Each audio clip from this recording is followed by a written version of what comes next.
Dear student, Hindi की कक्षा में आपका स्वागत है। आज हम आपको पाठ्य 5 महायज्ञ का पुरस्कार इसका अभ्यास पुस्तिका में आपको कैसे काम करना है आपको वो बताएंगे। प्रस्तुत पाठ महायज्ञ का पुरस्कार यशपाल जैन की एक रचना है। इस पाठ में लेखक ने बताया है कि धर्म कर्तव्य है, एक इंसानी फर्ज है। कर्तव्य हमारा वह व्यवहार है जो करने योग्य है। कर्म वह है जो सब जन हिताय सर्व जन सुखाय ही, यानी जो सभी के लिए हितकर एवं सुखदायी है। इस तरह के निस्वार्थ भाव से कर्तव्य का पालन करना ही महायज्ञ है। यानी कि इंसान को अपने कर्मों के द्वारा जो इंसान अपना कर्म करता है उसी को ही महायज्ञ कहा गया, महायज्ञ का नाम दिया गया, उसके कर्मों को ही महायज्ञ का नाम दिया गया है। आइए क्लास चलते हैं। आपकी पाठ्य पुस्तक में किस तरह से इसको भरना है, इनके पर्यायवाची शब्द लिखिए। जैसे यहाँ पे एक एग्जाम्पल दिया हुआ है, अकस्मात का अचानक, खामोश का चुप शांत। उसी तरह यहाँ पे प्रातः सुबह सवेरा, मंजिल का लक्ष्य गंतव्य, उल्लास खुशी उमंग, वाणी का स्वर आवाज़। इसी प्रकार यहाँ पे कुछ रिक्त स्थान दिया गया है, इनमें उचित शब्द भरकर आपको इनकी पूर्ति करना है। चलिए शुरू करते हैं। उन दिनों एक प्रथा प्रचलित थी, यज्ञों का क्रय विक्रय हुआ करता था। छोटा बड़ा जैसा यज्ञ होता था तदनुसार उसका मूल्य मिल जाता था। जब बहुत तंगी हुई तो एक दिन सेठानी ने कहा, ना हो तो एक यज्ञ ही बेच डालो। रात का अंधकार फैलता जा रहा था। सेठानी उठकर दिया जलाने के लिए दलान में आई तो रास्ते में किसी चीज़ से ठोकर लगी उसको। उसके बाद निम्न शब्दों का संधि कीजिए। उल्लास, यहाँ पे उल्लास एक एग्जाम्पल आपको दिया गया है। इसी तरह आदि प्लस उप प्लस अंत आद्योपांत, विपद प्लस ग्रस्त विपदाग्रस्त, चरणरज चरणरज, धर्मपरायण, महायज्ञ, क्षुधा पीड़ित, निस्वार्थ।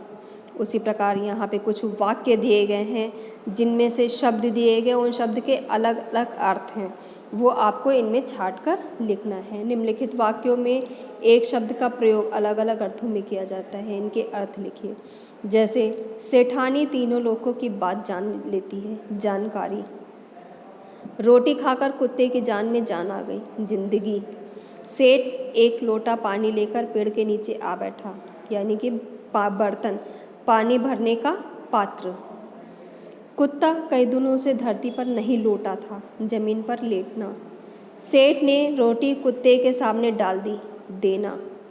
पेड़ के डाल पर एक चिड़िया बैठी थी, शाखा। सेठ ने एक भी रोटी नहीं खाई, खाना। महल के चारों ओर एक गहरी खाई है, यानी कि खाई को क्या कहते हैं, गानी। उसी प्रकार आपको कुछ यहाँ पे और अभ्यास दिया गया है। बहुव्रीहि समास द्वारा उचित रचित शब्द किसका कार्य करता है, सर्वनाम का, विशेषण का, क्रिया विशेषण का या फिर अव्यय का, जिसमें से आपको उचित शब्द पर सही का निशान लगाना है। तत्पुरुष समास में कौन सा शब्द प्रधान होता है, उत्तर पद, समस्त पद, पूर्व पद, अन्य पद, उत्तर पद।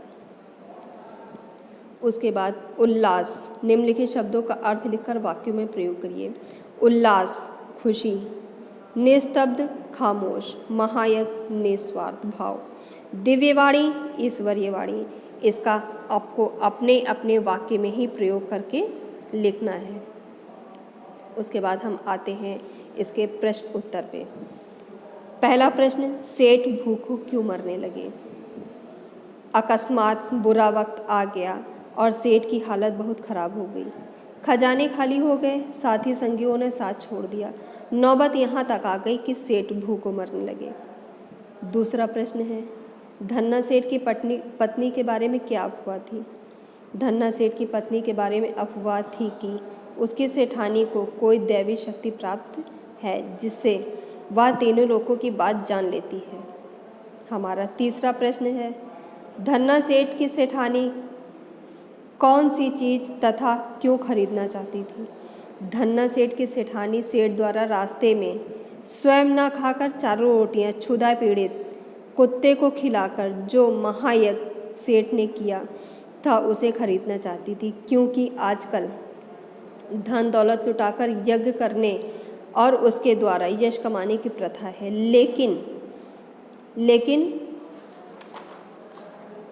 लेकिन निस्वार्थ भाव से जो कर्म किया जाता है वही सच्चा यज्ञ, वही महायज्ञ है। भूखे कुत्ते के प्रति सेठ ने क्या व्यवहार किया? स्वयं रोटियां न खाकर चारों रोटियां उस भूखे कुत्ते को खिलाकर सेठ ने असहाय जीवों पर दया दिखाकर मानव धर्म का पालन किया था। बुरा वक्त आने पर सेठ को किन किन परिस्थितियों का सामना करना पड़ा? बुरा वक्त आने पर सेठ को कठिन परिस्थितियों का सामना करना पड़ा। सेठ की हालत खराब हो गई, 2 वक्त का भोजन भी नहीं नसीब होता था तथा सभी संबंधी साथी संगी उनका साथ छोड़कर चले गए।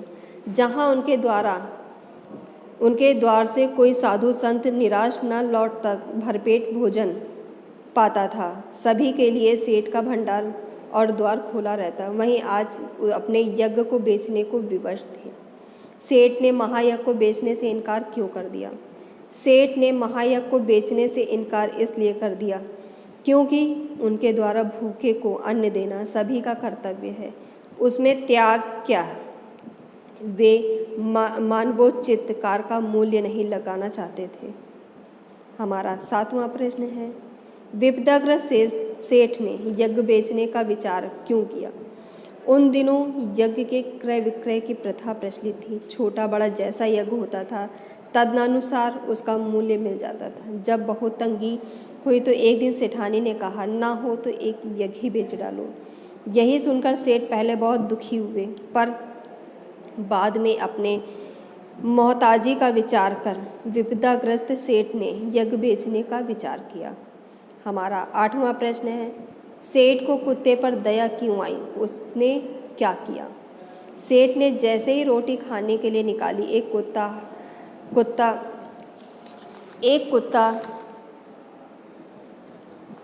हाथ भर दूरी पर छटपटा रहा था। बेचारे का पेट कमर से लगा था। सेठ को रोटी खोलते देख वह बार बार गर्दन उठाकर कुछ याचना करना चाहता था, पर दुर्बलता के कारण उसकी गर्दन गिर जाती थी। सेठ को दया आ गई।